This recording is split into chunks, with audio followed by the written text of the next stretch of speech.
Extra.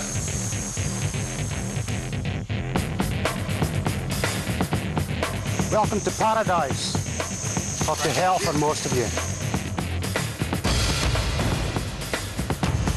You're here because you think you're tough enough for the SAS. SAS selection is legendary for its toughness. Jungle survival is an essential part of the process. We're in 30,000 square miles of jungle in Sarawak, the Malaysian part of Borneo. Former members of the SAS are recreating SAS selection.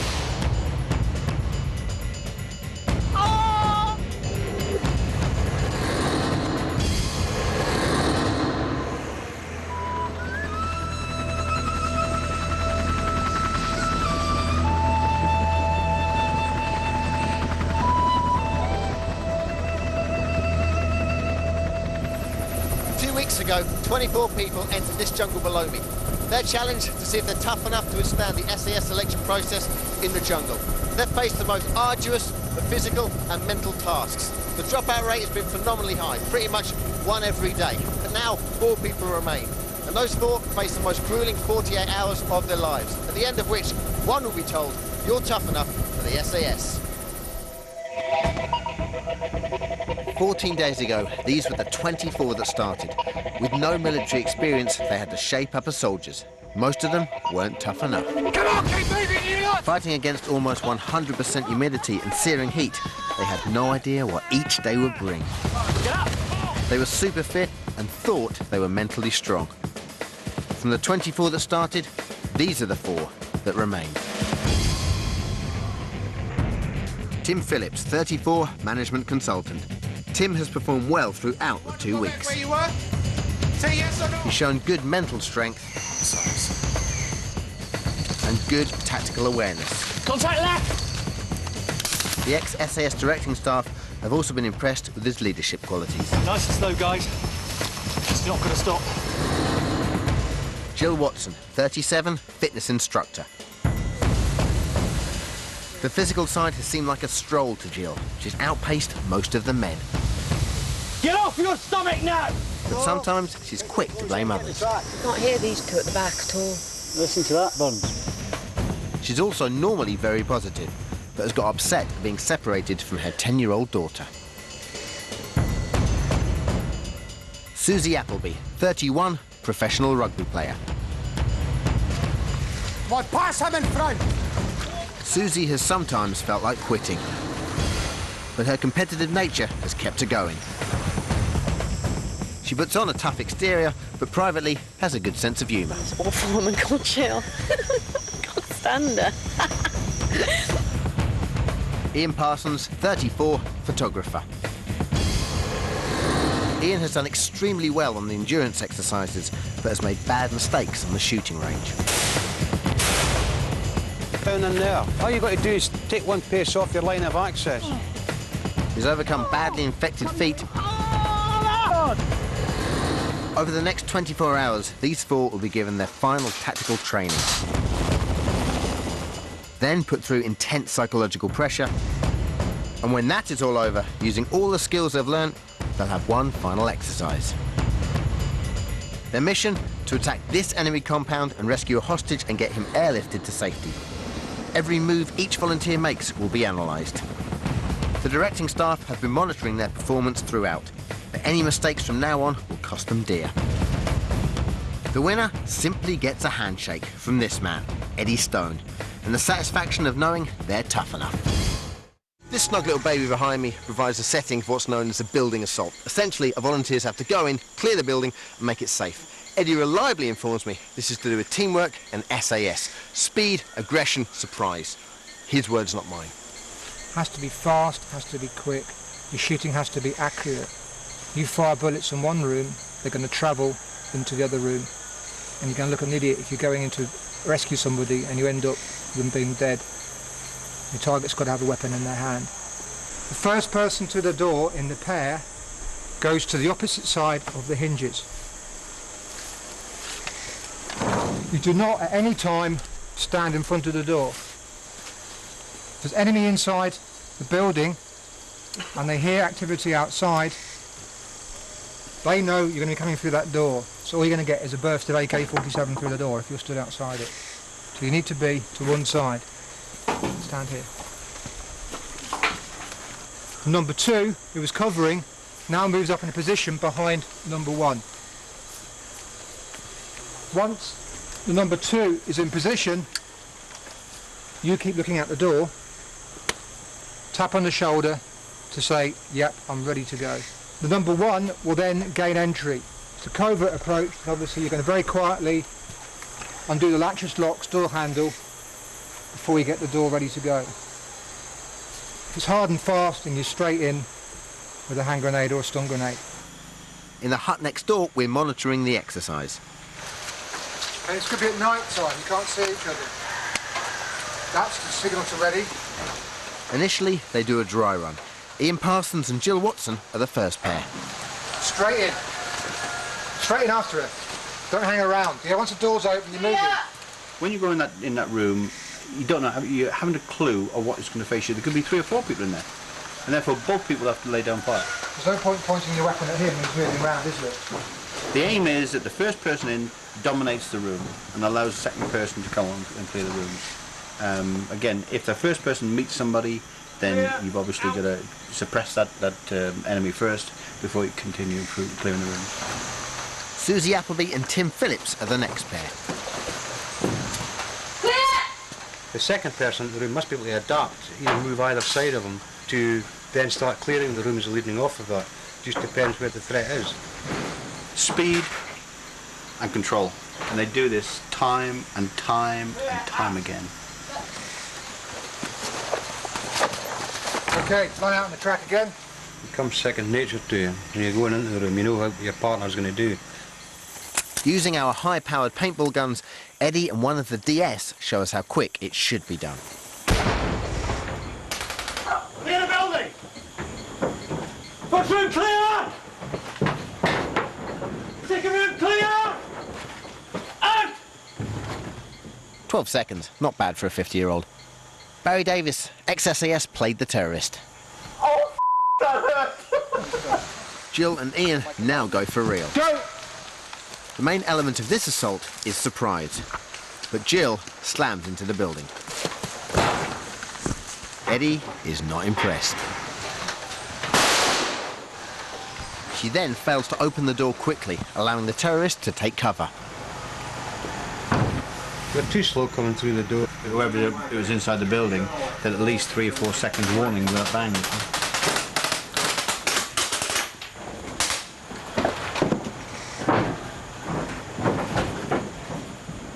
SAS. Speed, aggression, surprise. Ian and Jill have a long way to go. Leave that. Get out. Clear! Out! Right, over there. 38 seconds. The first person into the room, if he sees a target, he's got to take out that target. Engage it. And they've got to take out the main area of threat. Whether they have to go forward to do that, or whatever position they've got to do that, then the second person must then adapt. And they didn't do that, they just stood there and stood there. It was like, a game. The next pair are Tim and Susie.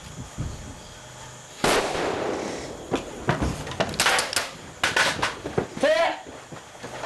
Mission clear! Second room clear! Out! 14 seconds. What do you think? 2 people coming in were this time quicker and respond a lot better. But if you slow it down, when actually both came in there, you noticed that there was a little pause. If you got to know your partner, you wouldn't have to pause. You wouldn't have that little pause. And that microsecond can be the difference between life and death. And also the first person coming into the room, he must allow clearance as he goes into the room for the second person to get in. Right. If he doesn't go far enough into the room initially, then the second person is going to have a problem getting into the room to give them covering fire if there's more people in the room. What she shouldn't be doing is taking her hand off the weapon right enough to climb up the stairs. Up the stairs. You've got to get her hand off that door. How'd they work together? I thought they were not too bad, considering they're quite a new pair together. It just takes constant training. The more you train at something, and the better you get at it. It's very unfamiliar for them, so what they're doing is reasonably good.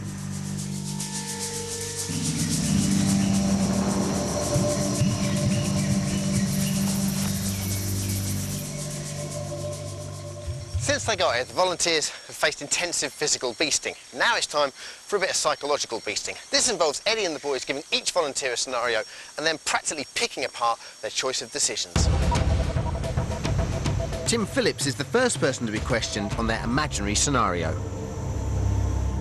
Tim is the commander of an SAS patrol working alongside UN peacekeepers. When the local town comes under mortar fire, he has to persuade the UN to stay. This exercise is normally part of SAS officer selection. There are no right or wrong answers. It's all about testing their strength of character. And unknown to the volunteers, the DS see no bounds in their line of questioning. You've got 25,000 screaming civilians outside who don't want you to go. They may turn nasty against the UN people because they're deserting them and leaving them. Are you going to stay, or are you going to safely guide out the UN workers? We would try and do something about the situation, which means that we would try and ascertain where the mortars are coming from. And what good is that? They're coming in and they're killing people. What do you do? Are you going to call for help? You're supposed to be the SAS fellas. What are you going to do? If that happens, and then perhaps there is disorder on the streets. There's no perhaps about it. There is disorder. We want decisions, straightforward decisions, Phillips. What are you going to do? How are you going to get the people from the compound out?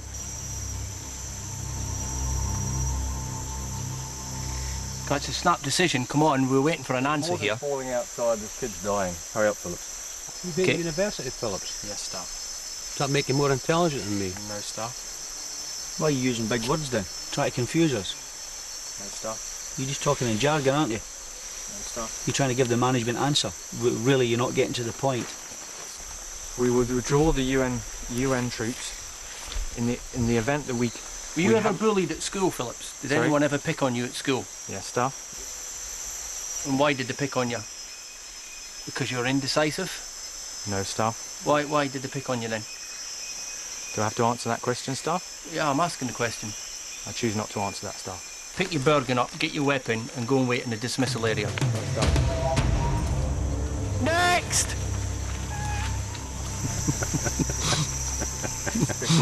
Vince, the guys are getting psychologically beasted now. At this late stage, what kind of effect can that have on them? Danger is that for the person who's on the receiving end is that they take it personally, and it's really designed to try and crack their motivation. The other aspect of this questioning is to make people commit to tough decisions.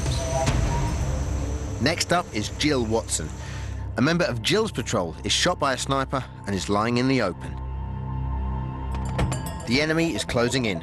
Should she try to rescue him? At the end of the day, I've joined the SAS to be a soldier, and you have to put your, although it will be very difficult, you have to put your feelings aside. You're going to kill him? Well, if the opportunity arose to go in and get him, but you'd put yourself at risk, plus the Well, would you ask to go in and get him? He would be out in the open if he'd been hit by a sniper, and the sniper would probably get you too. So what are you going to do? Or try to get him. If the pressure's on, you'd have to get bug out. The pressure is on. You've got a fire mission incoming. You've got a man lying wounded. What are you going to do, Watson? So how are you going to get him out? You've got 46 seconds, time of flight. Make a decision. The enemy are just about on him, just about to take him away. We'll He's still alive. You're going to leave him? Incoming! If he's going to die within minutes, we're not going to have time to get in there and get out, and we'll get killed ourselves. If you're the only one on patrol with a sniper rifle and you could see him and the enemy were just about to get to him, would you pull the trigger? You're going to cut his balls off. Stuck them in his mouth. Could you do it? Probably not, Staff.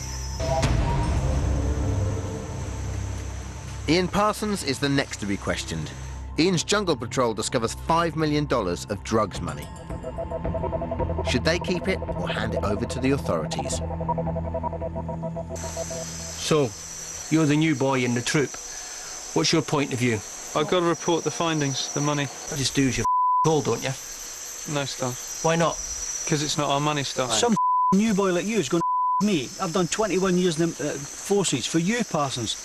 You got on that radio, I'm going to beat your head in with the bottom of my rifle. Do you hear me? Do you think the other three are going to watch your back on the next operation? Do you think you're going to survive the next contact, Parsons? Do you think you will survive with three desperate creatures in the SAS? You ever taken drugs? No stuff. Got a girlfriend of your Parsons? No stuff. Why not? I did have, but not at the moment stuff. Why are you looking at the ground? Is there a reason why you don't like girls? I didn't say that stuff. Why haven't you got a girlfriend then? Just haven't got one at the moment. I'm single at the moment stuff. Because you're not to be trusted, Parsons. No stuff. You can't be trusted. You're going to grass up 3 of your mates. You've just joined the SAS and you're going to affect their lives just to come across as Mr. Goody Two-Shoes to the head shed. What's your strengths and weaknesses, Parsons? Team player stuff. That your strength? A team player? You're going to grass the 3 of us to the head shed for $5 million. You're not a team player, Parsons. You're looking after number 1. What's your other strengths? Determined.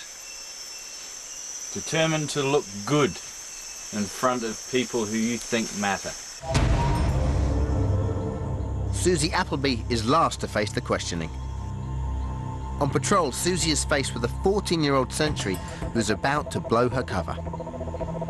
Could she kill him? Could you go up, point the pistol at someone, pull the trigger? If it was my job stuff, yes. Could you do it? Yes, sir. I'm not asking you if it's your job. Could you actually do it? Yes, sir. Right now, if someone was threatening you, they were going to take your life, could you take their life? Yes, sir. Without even the blink of an eye? I wouldn't be happy about it, no, but yeah, I guess you get used to that. Do you think you're due respect? Yes, sir. Why? I put 100% in, or as much 100% as I feel I can give. We're talking about individual things there. What about team things? Do you think you're a team player? Yes, definitely. Well, that's not what I've heard from all the other people today. Sorry, Staff? You've been absolutely slated by the others. All right. You said all you're interested in is yourself. That's not correct. That's what they said. Do you think you're good enough to pass the SAS selection? If I wanted to, Staff, yes. That's a thing I've heard a lot. If I wanted to. We had a guy pull off the other day, said I could have passed this if I wanted to. Do you know what that amounts to? No, you did not pass it. So to sit there and say, yes, I could if I wanted to, is crap. Get your Bergen on, get your weapon, and get up onto the dismissal area. Yes, Staff.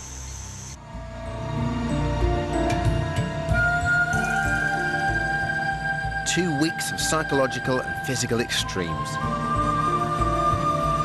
As they're taken downriver, it's the last chance for our volunteers to relax before they set off for their final exercise. 18 men and 6 women volunteered to see if they were tough enough for the SAS. Only 4 remain. 2 are women.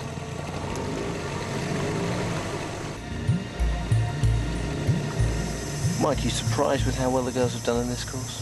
Well, it's very impressive, and I think it shows just how hardy they are, and maybe the military will watch this with interest. Given that the standard of the girls here is so high, why is it the women don't serve on the front line? They've got a number of reasons they don't like it. They think that people wouldn't like to see women coming back in body bags for war. They think that women haven't got the killer instinct and that they might not really go for it, but there have been guerrilla armies and terrorists with women in that show that that's not always the case. They worry about romance, sex in small groups, destroying discipline, and it won't work, And now they've come down to really focusing on this physical side.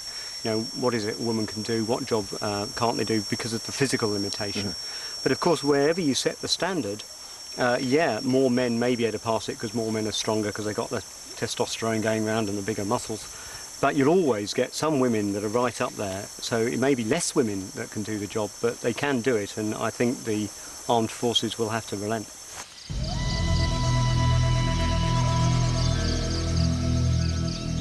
"24 members of the public attempted to complete our 2-week reconstruction of SAS selection. Only 4 have survived."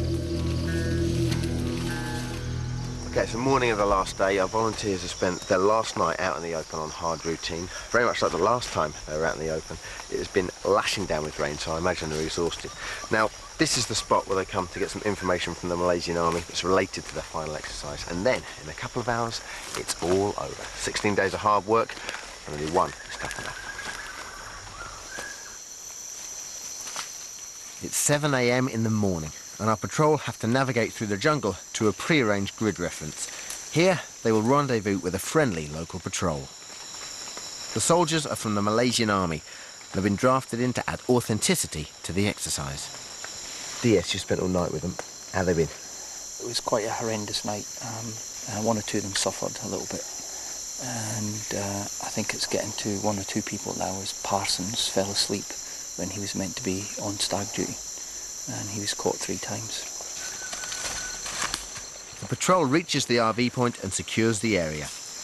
Even though they are cold, wet and very tired, they must stay alert.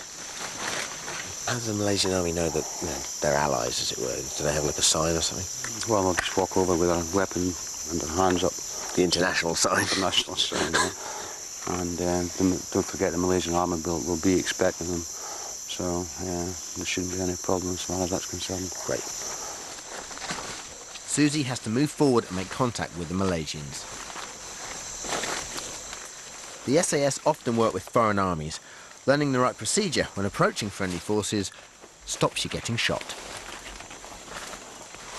The Malaysian commander explains the layout and the number of soldiers at the enemy camp, which the volunteers must attack. There's 1 sentry, is that right? 1 sentry? Yeah. We need to take them out. Sentry? Yeah, okay.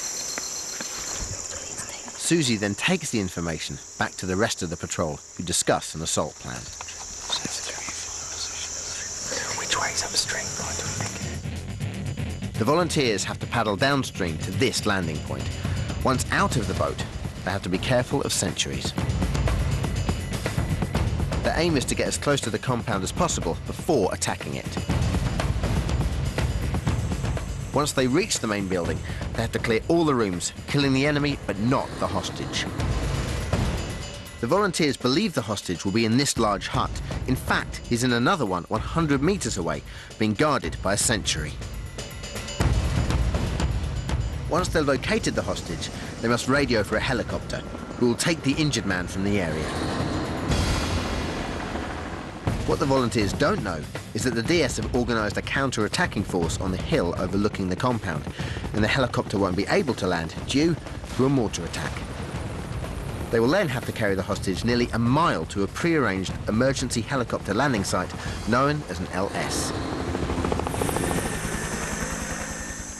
Eddie and the DS member who will supervise their mission give them a final briefing. What you've got now is just for this final thing, so give it everything you have. Speed, aggression, surprise. Get in there. If anybody gets in your way, flatten them. Throughout the exercise, the volunteers will be using high-powered paint guns. Jill Watson, who is now patrol commander, will have to update Eddie via the radio. Remember to have it turned off when you go forward for to take out the enemy, because if somebody starts speaking then, you're going forward and you get compromised.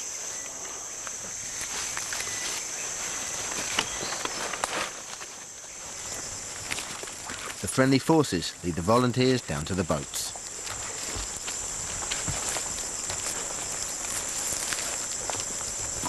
But the sky was clear, stars came out, the waxing moon was riding in the west. Holly thinks this is a chance in a lifetime for me, so she's quite happy for me to go.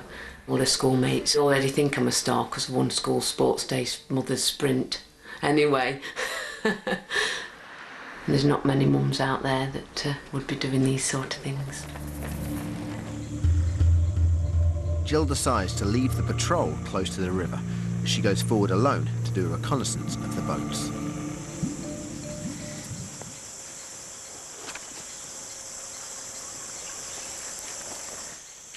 Throughout the exercise, Eddie has planted a few surprises, one of which is placing a sentry by the river.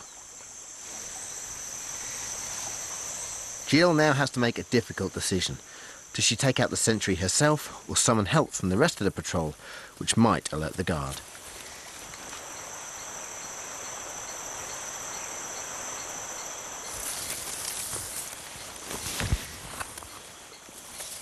Jill makes the right decision to go forward and shoot the sentry.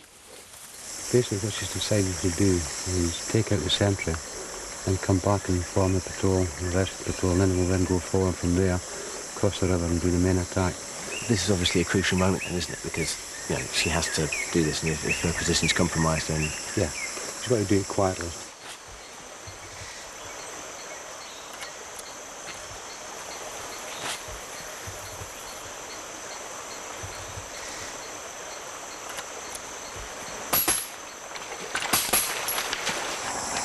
Doing it now. How is she putting in him? She's making sure he's dead.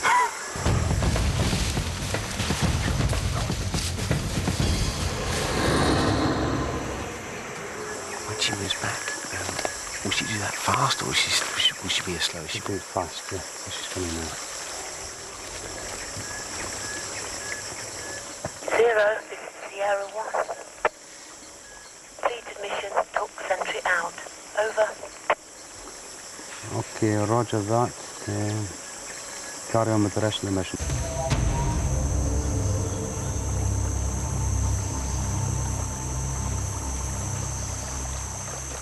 The volunteers paddle downstream, keeping radio silence. They are now only a few hundred metres from where the final assault will take place. Barry, why in particular we chosen this exercise? Yes, I've done something not on a scale much bigger than this, but I don't know if you recall, but in September 2000, there were 12 Royal Irish Rangers were abducted by a group in Sierra Leone called the West Side Boys. And after various negotiations and 5 had been released, the other 6 looked like they wouldn't get the chop. And they kept putting them in front of firing squads and doing dummy firing squads. And so the SES and 1 para actually went in and did a rescue mission. 3 Chinooks, 2 Lynx, actually, and it was a heliborne assault. Just this kind of thing, but on a much bigger scale. Sure.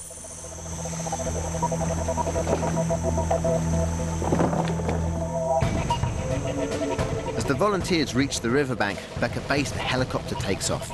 It only has 50 minutes of flying time. Whatever happens, the patrol must get the hostage into the helicopter before it runs out of fuel. This is Hotel 1, this is Hotel 1. We are inbound.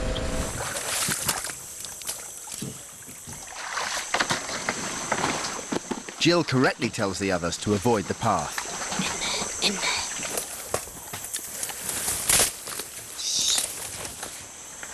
At this point, the volunteers are only 50 metres from the compound. Stay down.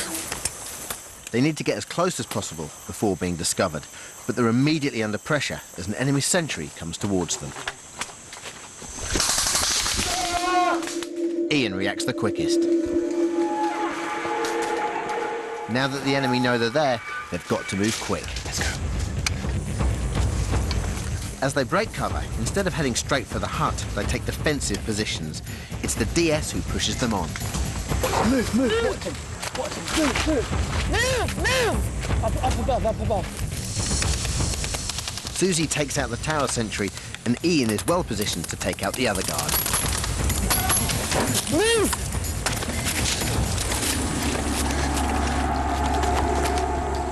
Ian then forgets his training and runs past the door.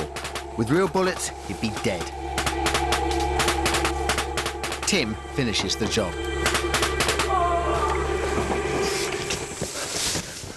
Clear! The SAS are trained to search all the rooms in a building before moving on. Clear! Out! Let's go! Where's the hostage? No hostage! Any more rooms? No, let's go. In fact, our patrol have missed the back room. More enemy could be in there, or indeed the hostage. Okay, forwards, move! They now run down to the second hut, where another sentry is positioned. Move! Forward, move! Jill keeps them in good formation, each pair giving solid covering fire. All the way through. Go! This time, as Susie and Tim reach the second hut, they follow the correct building assault procedure. Don't shoot! Right. Quick! Okay, can you walk? It's my leg. Okay, right, we're going to get you out, don't worry. Right, cover us. I need some help, guys. At first, Jill takes up a good defensive position at the side of the hut. But with the adrenaline pumping, she forgets to use the radio. Put him over my shoulder. Okay. It's Susie who reminds Jill to contact Eddie. I can do one. Jill, use your radio. one. Use your radio. Zero, have hostage. This is Sierra 1, we have the hostage. Come on here. Give me a hand here, mate. Put your arm around. Sierra 1, come in for 0, over. We have the hostage, 0. Roger, hold the hostage there, wait the helicopter extraction. Hotel 1, this is 0. Come in for pickup, over. Roger, this is Hotel 1. ETA 2 minutes, over. Keep it going, guys. Roger that. Sierra 1, hold the hostage there. Hold the hostage there. Right on the track, yeah? Bring the hostage here! Now! What? Hold him here. Where? Round there. Leave him there. Wait for helicopter extraction. Out the way. Bear in mind, they don't know who's around the perimeter or whatever. Correct, yeah. What's the best thing for them to be doing now? Is it what they're doing? What they're doing, yeah, they should be maintaining fire positions all around defence. Just checking it, making sure nobody's going to come into their position, keeping an eye on the hostage, making sure he's okay, and just awaiting extraction. Get him out the way. Get him out the way. I've got this corner, I've got this corner. 0, this is Hotel 1. ETA 1 minute, over. Roger, Hotel 1, Sierra 1, helicopter inbound in 1 minute, over. Okay, 0 out. So now, should they wait for it to land, or...? What the helicopter will do, will come in, he'll have a quick circuit to be sure it's a safe LS. That's what it's doing now, yeah. What it's doing now. The helicopter will then come in, hover, they'll take the casualty down and put them into the chopper. Sierra 1, move to the open area to pick up the chopper, over. Move to the open area to pick up the chopper, over. Roger, 0 out. Move to the open area to pick up the chopper. Which open area? Which open area? Confirm it. 0, which open area to confirm? Is it the paddy field? Yes, get down there. Get down there. Come on, fuck around.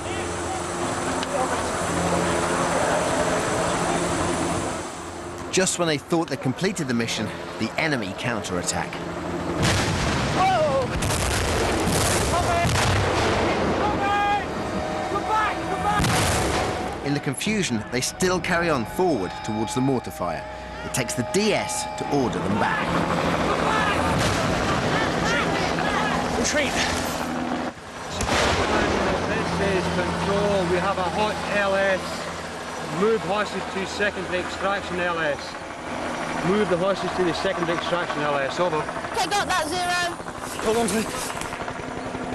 Roger, this is Hotel 1. Hot LS. We are pulling out. Roger, Hotel 1. Contact ground, go! As the enemy, also played by the Malaysians, comes down the hill, the patrol rapidly moves back. Quick! After weeks of training, the volunteers still failed to organise their retreat. Get some cover and fire down while they get out. One of these get him in a fireman's lift and get him up the hill. The other one give cover and fire. Right, the 3 of these pepper pot back. Give him cover. Come on in, up the hill! Move up on me! Phillips, up! Phillips, move! Now they start to retreat as they're trained. Ian carries the hostage in a fireman's lift, while the others give him good covering fire. Hold on!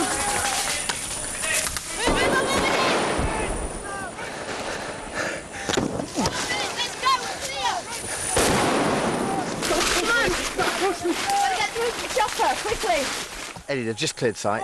Did they do the right thing? Marks out of 10, etc.? When they're coming up here, you were so sort of incredulous, you stood up and started shouting at them. Yeah, basically, because they weren't giving any fire support to the people as they were moving. You've got to have that fire going down to keep the enemy's heads down while you're moving position.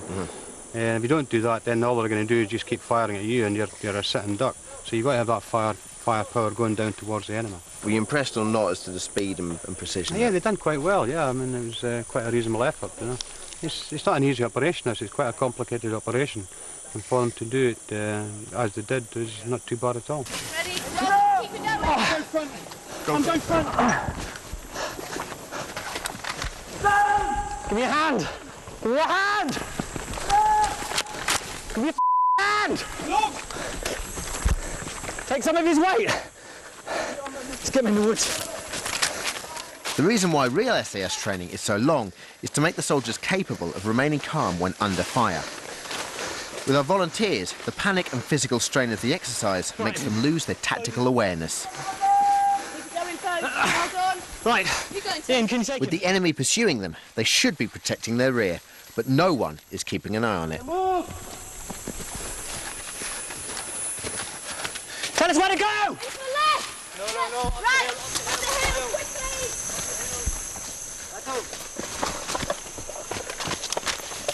Let's drive it up. With the enemy getting closer, the patrol is too bunched together. There should be at least 15 metres between each volunteer. Come on. Phillips, you okay? Yes. Appleby, you okay? Yeah. Barton! Yep. Okay. Come on, go forward, forward! I'm not really somebody who loses their temper very much. I'm much more of a conciliator, so tend to look for solutions out of things rather than kind of blowing my top. Come on! Come on! Out, mate, come on! The hostage acts as though he is too exhausted and collapses. Get him up! Barton, you take a stint on them, man. Appleby, give Phillips a rest. One under each arm. Yeah, if someone takes Phillips, take a rest. With 2 people carrying the hostage and Jill overloaded with weapons, their firepower has been reduced to 1 person. It's the DS who takes control. The only way you're going to do it is fireman carries each person doing a fireman carry, you've got to take turns. No, fireman carry him, that's a suggestion. Fireman carry, come on. Parsons, fireman carry. In a 4-man SAS patrol, each one should be capable of carrying any of the others. He's not on. Even though the women volunteers have shown extraordinary physical abilities up to now, it's only Ian and Tim who can manage a fireman's lift of the hostage. He's not on. Push him on. He won't go far like that. That's it. Excellent. Keep it going. Teamwork will be crucial. You've got to work as a team, otherwise you're not going to get anywhere. And hopefully I'll be one of the stronger ones and pull everyone along. Who's knackered and wants to swap round? Yeah, me. Okay. Ian, coming in behind. Susie's taken over the radio. Foxtrot 10. Double click if hotel is in position, please. Double click hotel is in position, please. This is Hotel 1, confirmation. We're moving to landing site position. Come on! Move it! Move it! Put your arm in, come on! They're on that side, I can see one! Jill correctly lays down covering fire, which slows the enemy down. Keep it going! Quickly! Hold him! Quickly, come on! In real combat, the SAS would protect their rear with greater firepower. Boom! Come on! In our exercise, the Malaysians have been told not to catch up, but just to put the pressure on.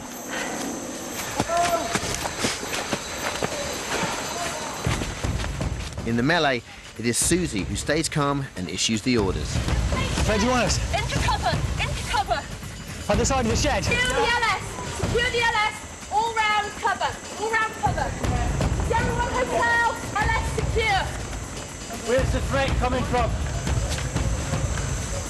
Let's get some firepower down here. Quickly. Susie is left on her own to defend the rear until Jill comes to help. The patrol now secures the landing site in all directions. This is Hotel 1, ETA 30 seconds. Received, roger. 30 seconds! 30 seconds, ETA! Ready! Ready to move! You go, go! Make sure he's on.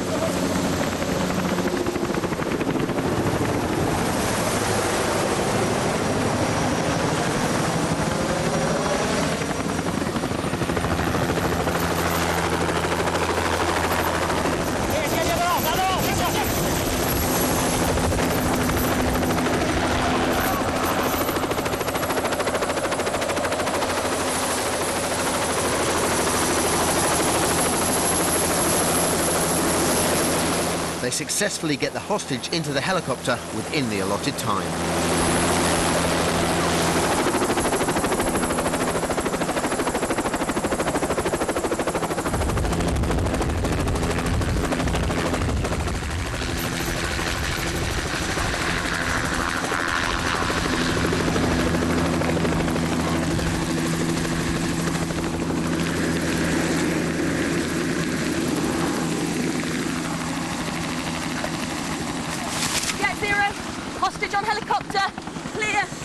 Guys, we're now at the LS landing site, yeah? Yeah, man, yeah. How did they do? DS? I thought the attack went okay, best of their ability. They got stuck in there, they got the hostage. And how were they when they got here? Yeah, they secured the area, they put down 2 people where the threat was coming from. They covered that option until the person was on the helicopter. They all thought they were getting on, but they've patrolled off now, back into the jungle. Well done, everybody. Well done, guys. Good effort. Well done. Yeah. Don't do that.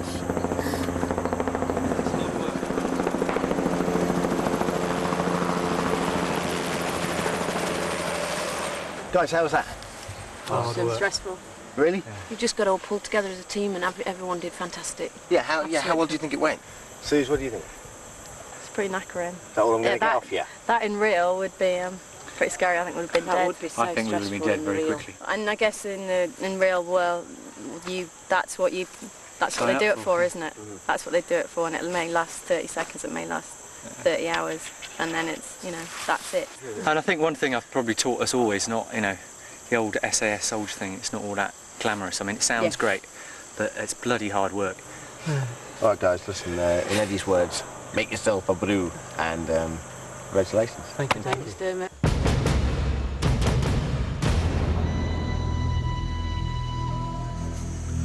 Okay, this is the dismissal area back in base camp. The last 4 have just arrived here after the final exercise has been completed. They're unbelievably relieved and outrageously exhausted. Eddie and the boys are over there making their final decision, and in just a couple of moments the remaining 4 volunteers will be brought into here and be told who the DS have decided upon.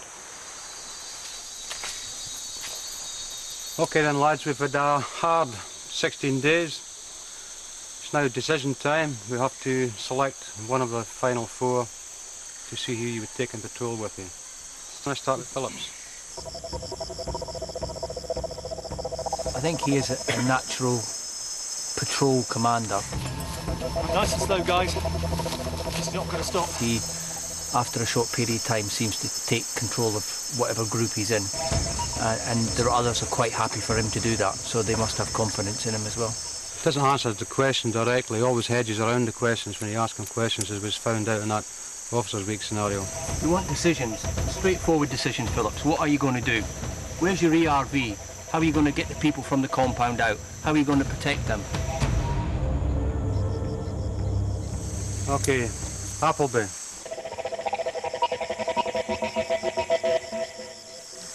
I think she's got an attitude problem. What are you looking at? You're pissed off. Don't you give me dirty looks, you understand? Or you'll be straight out of here. Your plan is absolutely Very fit girl. Very good performance. She coped with it very well. She's actually gained strength during the past week and is more and more confident as other people have dropped out. Watson.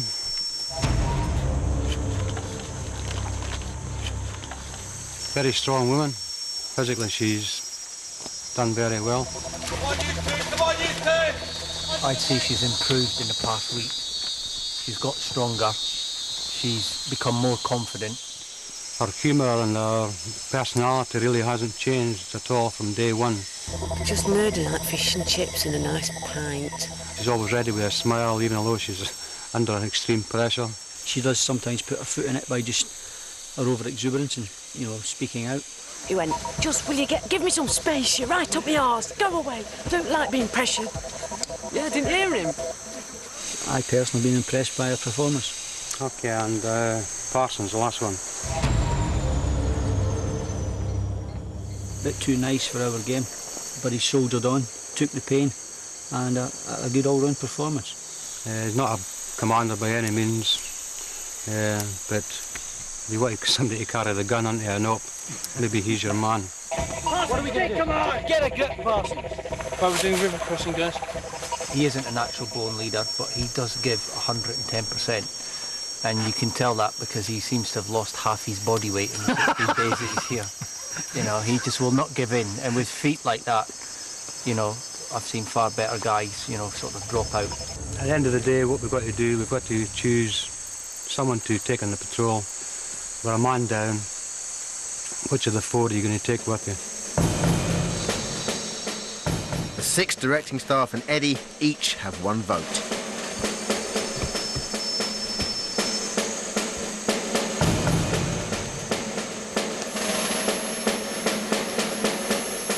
After 16 days, this is the last parade for our 4 volunteers. After all the challenges they've faced together, only one will be told, "You're tough enough."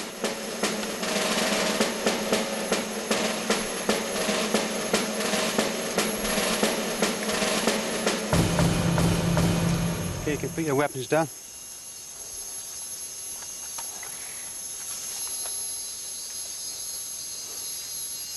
Right, as I said when we first came here, welcome to paradise or to hell. Most of the people found it was hell. These have managed to get through to the last 4, which in itself is a great achievement. It's been quite a hard course, not only physically, but mentally learning the tactics as well. We have all sat down together, myself and the DS, and we voted for a person who we would take on patrol with us if we were a man down in the patrol. We came out with a very close majority winner.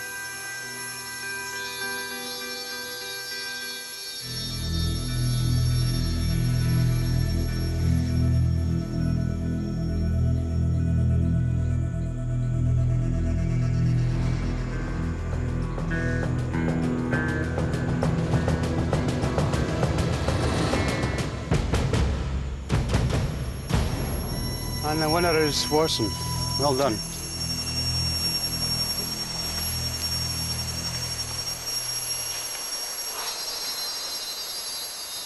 You can kiss the bride.